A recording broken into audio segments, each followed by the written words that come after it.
নিক্ষেপ করে 5 থেকে 6 জনকে আহত করেছে। জামাতের নেতারা আক্রমণ করছে, এর দায় আমাদেরকে নিতে হবে।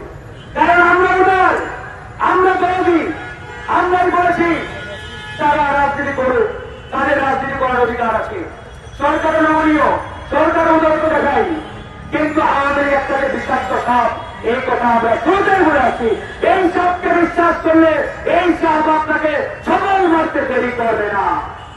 আজকে 4 মাসে যদি এই অবস্থা হয় বন্ধুগণ, আর 6 মাস পার হলে এখানে যারা আমরা আছি, আপনারা তো ধরে যান, বিএনপি বলেন, জামাত বলেন, কোন রাজনৈতিক দলের নেতা অফিস কিংবা ঘর থেকে বেরোতে পারবে না। আওয়ামী লীগ আজকে এত সাহস কিভাবে পায়?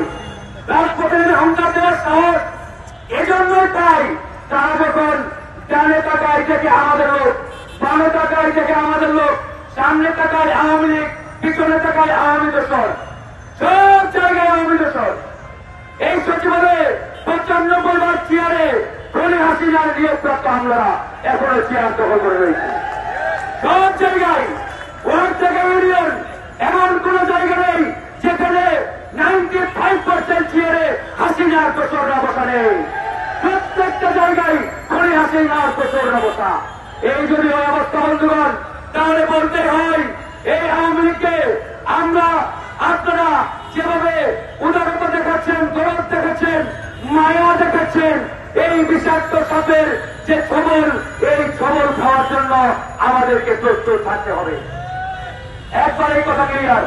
এই সরকারকে বারবার বলেছি, একাধিকবার আমরা বলেছি, প্রধান উপদেষ্টার সাথে প্রত্যেকটা বৈঠকে আমরা স্পষ্ট করে বলেছি, আপনি আপনার এই সরকারকে সাস্টেইন করতে চাইলে অনতিবিলম্বে আপনার ডানে বামে সামনে পিছন থেকে আওয়ামী দোসরদের হারাতে হবে, তাদেরকে বহিষ্কার করতে হবে, দেশপ্রেমিক হামলাদের নিয়োগ দিতে হবে।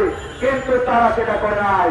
বরং আমরা অবাক লক্ষ্য করি, তারা আওয়ামী দোসর থেকে শুরু করে ভারতীয় রয়্যাল এজেন্টদের একে একে উপদেষ্টা পরিষদে অন্তর্ভুক্ত করছে। অ্যালার্মিং, বিপজ্জনক। এই সরকারকে ছাত্র জনতার রক্তের উপরে দাঁড়িয়ে জনগণ এই জন্য চেয়ারে বসায় নাই যে আপনারা রয়্যাল এজেন্ট মোদী সরকারের দালালদের উপদেষ্টা বানাবেন, ডানে বামে বড় বড় চেয়ারগুলোতে প্রমোশন দিয়ে জায়গা দেবেন। এজন্য আপনাদেরকে আমরা শহীদদের রক্তের আজকের এই সিংহাসনে বসায় নাই। এই সরকারকে স্পষ্ট করে আমাদের বার্তা আমরা দিয়েছি। আজকে নাগরিক সমাজ, রাজনৈতিক দল সবাই আমরা একাত্রা, সবাই একমত যে এই সরকারকে অনতিবিলম্বে প্রয়োজনীয় সংস্কার করে একটি রাজনৈতিক সরকারের হাতে ক্ষমতা হস্তান্তর করতে হবে।